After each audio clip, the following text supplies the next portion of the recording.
Yo, YouTube, what's up with your boy, Sports and Fitness Rants? I'm back, guys. Click that like button. Subscribe to my channel. What's up, y'all? Welcome back, guys. Welcome back, man. Got another great video for you guys today. As usual, man, you guys know the deal on this channel.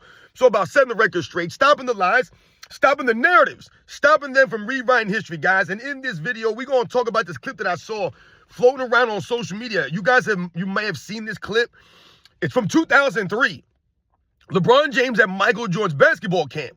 LeBron James is 18 years old. This is right before the NBA draft, I believe. And this is the Michael Jordan basketball camp. And LeBron James, right, the clip that I saw, it was about a minute long. I'm going to say maybe something like that. And you have LeBron James asking Michael Jordan directly, right, where he got the burning desire, like where his burning desire came from. That's what he asked Michael Jordan. And Michael Jordan gave him the blueprint again. Michael Jordan showed these guys, he showed LeBron James how to go about your business, how to compete, how to be a true professional, how to earn it.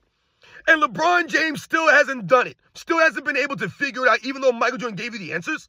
And like I said, he asked Michael Jordan point blank here where the burning desire came from. Michael Jordan gave him a whole bunch of answers here, and LeBron James still went out there 22 years of goofing it up, man. Right after Michael Jordan gave you the answer to the test, you still didn't go out there and listen to Michael Jordan, man. We're going to talk about what Michael Jordan said in response to this question from LeBron James. And I want to thank you guys, everyone across the world, everyone across the states has been supporting my channel, guys. You know, I am truly, truly humbled, man. Like I said, man, I want to send a special thanks out to Rick James for coming through with the super thanks.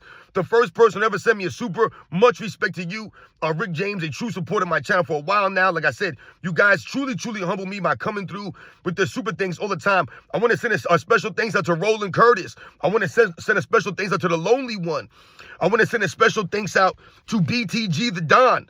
Samaya K, Julian Garcia. Thank you to all you guys out there, man. I try to mention some of you guys, man. It means a lot. Thank you very much, man.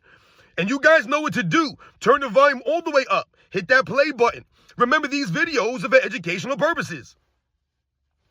And let's roll. So, yes, guys, like I said, man, I saw this clip of LeBron James interacting with Michael Jordan at his basketball camp back in 2003.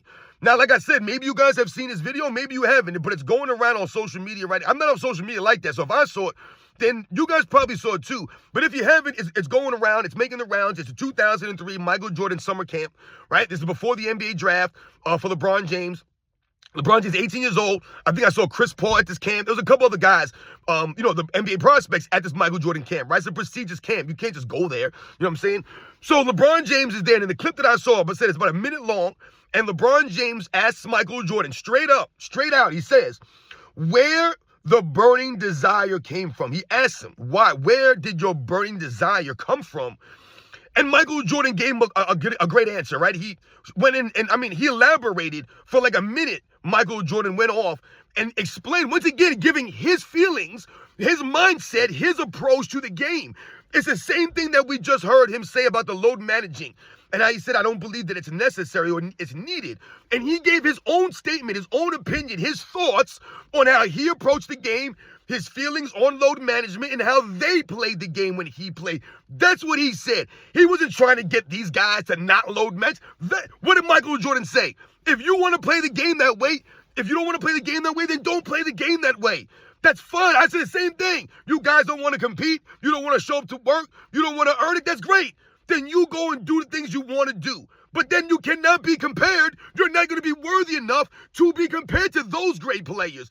You're not going to be able to do it. So once again, man, this is what Michael Jordan's talking about when he's going to give LeBron James an answer here. He explains his thought process, what the burning desire for him when LeBron James asked him this. So once again, LeBron James is given the blueprint by Michael Jordan in his response here. So Michael Jordan says this. He says it comes from my passion for the game. Now, obviously, Michael Jordan immediately goes to his love of the game, his passion for the game. And where's the evidence of this? Michael Jordan, the only player in the NBA's history to have once again, a love of the game clause in his contract. What do we hear now from a lot of these guys over the last 5-10 years now? Oh, I'm a max player. I want a max contract. This guy's going to get a max contract. This guy deserves a max contract. He needs to get a max contract. Everybody wants a max contract, but nobody wants to be or give max effort. Nobody wants to be a max level player, because when you're a max level player, when you're that dude, then you have to take the accountability and the responsibility. You have to take the blame. You have to shoulder the burden. These guys don't want none of that. They want the money, they want the status, but they don't want the accountability. They don't want the other things that comes with being a superstar or a quote-unquote max level player. So what's what we hear a lot now? These guys got no trade clauses now, right? Oh, I'm a no trade clause. You can't trade me. I'm a no trade clause, no trade clause, no trade clause. Mike, I love the game clause. Love of the game. We can clearly see over the last 5 to 10 years that a lot of these guys, the big name players, don't love the game or play with that passion. So when Michael Jordan tells LeBron James, the passion I have for the game, it starts with the passion. You have to have the love of the game. I mean, think about it. These guys today knock us for being fans of basketball. I don't get that. You're knocking people for being fans of a sport because we have an opinion on the sport, because we've watched it and we understand what basketball is supposed to look like. We understand how basketball is supposed to play, but we can't have that understanding because we're just fans. Weird stuff from these guys. Weird stuff. So Michael Jordan tells LeBron James right to his face, the passion I have for the game, first and foremost, is what gives me that desire. It's the passion I have, the love that I have for this game. So you respect the game, right? You want to add to the game, push the game forward, right? Has LeBron James done that for the game? No, he hasn't. Does LeBron James look like he really plays with a passion? Not to me. Not in a long time. LeBron James treats the NBA like a business, right? And he treats his teammates like business. He treats everything around him a business because LeBron James is a narcissist. Everything has to revolve around him, and everything revolves around his bottom line. What you can do for him. The teammates, what can they do for LeBron James? If they can't do enough, we're going to blame them and trade them, right? The people around him, all his yes men, what are they doing for LeBron James? If they can't do something for you, Kendrick Perkins and these other guys, we get rid of you guys. We distance you. Brian Windhorst, he calls him a weirdo. Really? This guy's been covering you for years, pumping you up for years, helping create all these narratives for you for years. But you're going to call him a weirdo, act like you don't know him or he doesn't know you. I mean, weird stuff from LeBron James. Doesn't go to Dwayne Wade's Hall of Fame ceremony, right? Don't care about Dwayne Wade. Not a true face. He's fake as hell, LeBron James. Once again, what has he done for the game? The passion. Where's the passion from LeBron James? He load manages. He sits out for no reason. He ducks to smoke, right? I mean, this is what he's done for the NBA. We have flopping penalties because that's what LeBron James does. He's a flopper, certified flopper at the highest level, LeBron James, man. So the passion for the game, LeBron James doesn't get this stuff. Michael Jordan told you, man, it's a passion. You have that love. You got to play with that love. It's got to matter to you. LeBron James don't care about the game like that. He cares about what he gets from the game, like Michael Jordan said years ago. These guys are only interested in what they get from the game. They're not interested in giving back to the game. So LeBron just hasn't done that. Michael Jordan continues and says, my desire to get to as close to perfection as possible, he says. To as close to perfection as possible. That was his desire. His desire was to be perfect. Right now, no, you're not going to be perfect. So he said as close to perfection as I possibly could. So where does that manifest itself into? Michael Jordan evolving his game. I mean, look at his game. The man's game evolved, never declined. Look at LeBron James' game, heavily declined. The man stopped playing defense years ago just so he can continue to play all these years. Michael Jordan never shortchanged himself on the basketball court that way so he could play 15, 16, 17, 18 years. He gave the max effort on both sides of the ball way more consistently than LeBron James. It's the consistency, guys. It's not perfection. Once again, I've told you guys, there are no perfect men in this world, only perfect intentions. And that was Michael Jordan. He had perfect intentions. He wanted to be close to perfection. So when we talk about things like fundamentals, right, we talk about things like your skills, right, we talk about things like leadership, we talk about all this stuff, the effort that you give. It all goes back to the love of the game, that desire. The fundamentals are worked on because Michael Jordan wanted to be perfect. So you needed perfect fundamentals.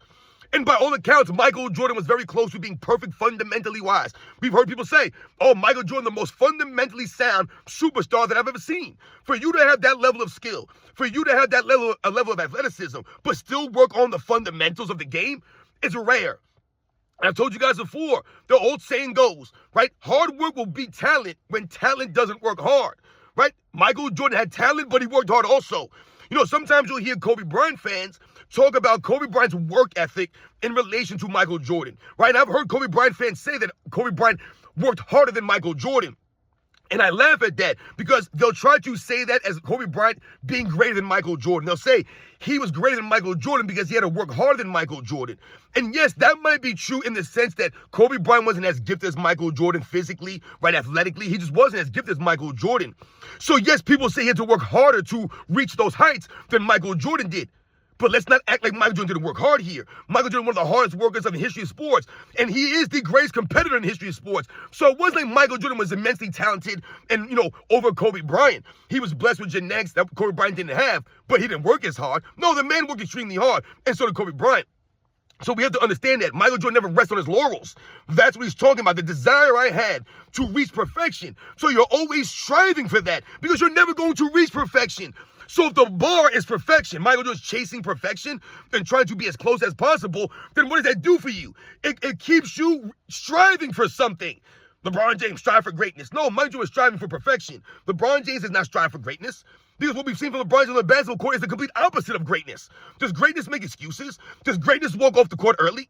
No. Does greatness blame J.R. Smith in that moment? No, they don't. Does greatness not normally timeouts are left? No. Does greatness not make it across half court? No, they don't do that. I mean, does greatness flop around like that and load manage like that? No, it's not greatness. Is greatness 4-6 in the finals? No, it's not. And then you make excuses. Why does greatness need excuses made for them? Doesn't make any sense, guys. Michael Jordan continues. He says, I thought this was hilarious. This is an exact quote from Michael Jordan says, guys. He's saying several things here. He says, listen to your coaches. Listen to your coaches. Hey, LeBron James, did you hear that? Did you hear that? Listen to your coaches. Not listen to guys like J.J. Redick, right? Because he's one of your puppets. Listen to your coaches. Listen to Paul Silas. Listen to Mike Brown. Listen to David Blatt. Listen to Tyronn Lue when he calls you out in the finals because you're a clown, right? Listen to Frank Vogel. Listen to Darvin Ham. Listen to Luke Walton. Listen to any one of these freaking guys. Eric Spoelstra. Listen to them. That's what Michael Jordan said. Listen to your coaches. LeBron James not coachable, guys. We've talked about this. How many coaches LeBron James been through in his career? How many? And it's not like that they're just getting rid of coaches because they're just getting rid of coaches. They're getting rid of coaches to appease LeBron James because LeBron James is a disgruntled employee. LeBron James doesn't want to be coachable. He don't want to play in the system. He don't want to sacrifice for his coaches. He don't want to help the coaches help him. He's never done this. Michael Jordan had 3 head coaches his first 3 years in the season. Not because they were firing coaches because of Michael Jordan, just because they were looking for a coach. They were rebuilding. So you have Kevin Loughery, you have Stan Albrecht, then you have Doug Collins. 3 head coaches in his first 3 seasons, guys. And what did Michael Jordan tell you? Listen to your coaches. Whenever you hear Stan Albrecht talk about Michael Jordan or Kevin Loughery talk about Michael Jordan, they talk about how coachable he was and how willing he was to listen and do whatever it is the coaches want him to do. Whatever they want him to do. Doug Collins and Phil Jackson comes in. Yeah, okay, I'm not happy about this move, but I'm not going to be a disgruntled employee. I'm not going to cry and moan to the general manager, the owner, and get this guy out of there. Michael Jordan could have got these guys out of there. He could have got Phil Jackson out of there. He could have said, listen, man, I'm not playing for this guy. I'm not playing a triangle. He could have definitely did that and been a LeBron James type dude. But he didn't do that. He listened to the coaches, and he was willing to sacrifice and do whatever it took to win. Winning was paramount. So if he thought he could win, he was going to give it a try. And that's what happened. LeBron James winning is not paramount with LeBron James. LeBron James is more about what he's getting and how he's looked while it's going on. He don't give a damn. So if his numbers are not going to be a certain way, then he doesn't want to sacrifice that for winning. He don't care about the winning. He wants the numbers to be a certain way while he's winning. That's why you're 4-6. You wouldn't sacrifice at all for your teammates. Ever. Ever. Once again, you didn't sacrifice for your coaches. Michael Jordan said, listen to your coaches. He said that. Listen to your coaches. LeBron James didn't. That went in one year and went right out the other. Because LeBron James came in the NBA that next season, that draft, and proceeded to go 22 straight years of playing in his own system. In his own system. And when he wasn't able to do this, i.e. Miami, he wants the coaches fired. He was disgruntled.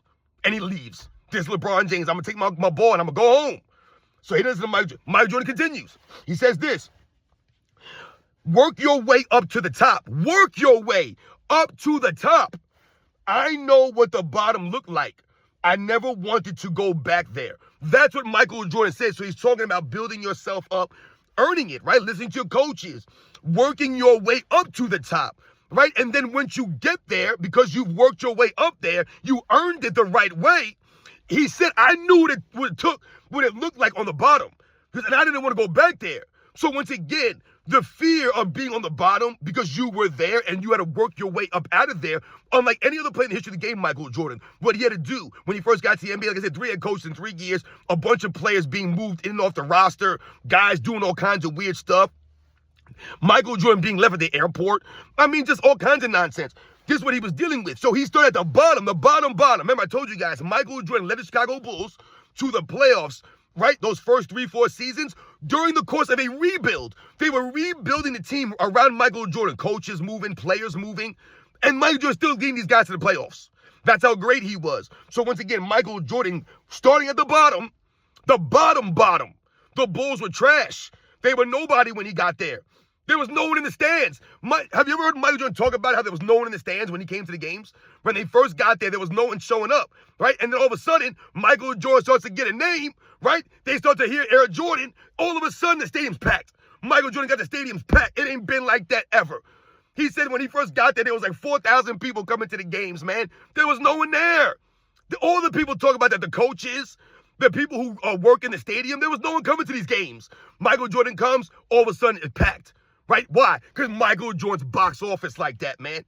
So this is what Michael Jordan did. He worked his way from the bottom, and he brought everybody from the bottom. He brought Nike from the bottom. He brought the Bulls organization from the bottom. He pushed the NBA and made it global. This is what Michael Jordan did. That's starting from the bottom. The bottom. Right? What did Michael Jordan say when he got to the Bulls? He said, listen, man, I don't have a voice. I'm a rookie. I'm nobody. I don't have a voice to tell these guys or talk to these guys in practice or demand this or demand that. He goes, so I have to speak with my game.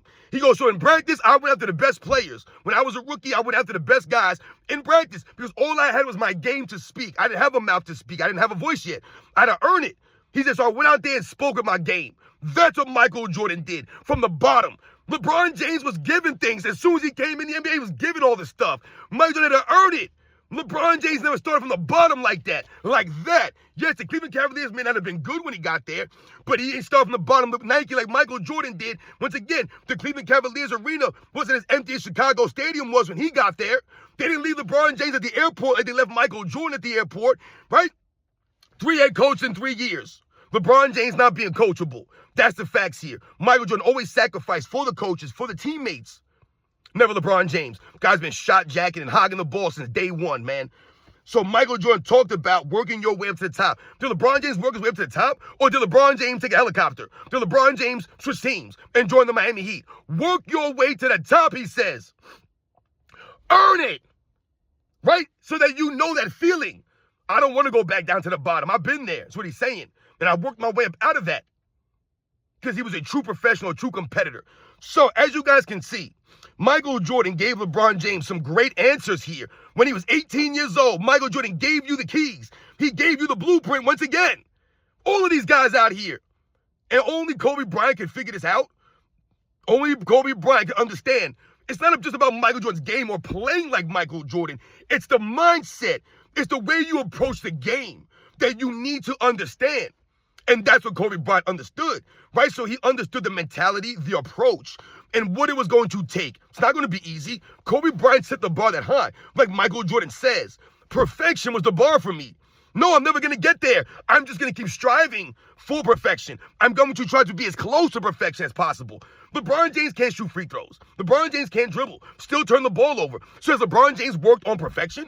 Has LeBron James worked on the fundamentals? I don't believe he has. His fundamentals are terrible. He can't even do a proper screen. All of his screens are illegal. AOH highlights this all the time. He can't dribble. We've highlighted that all the time. Right? How many times have you seen LeBron James throw a pass, hit somebody in the face? How many times? I've seen it a lot, guys. How many times have you seen LeBron James throw a pass, hit somebody in the back? Hit somebody in the chest or something? I mean, my goodness, man.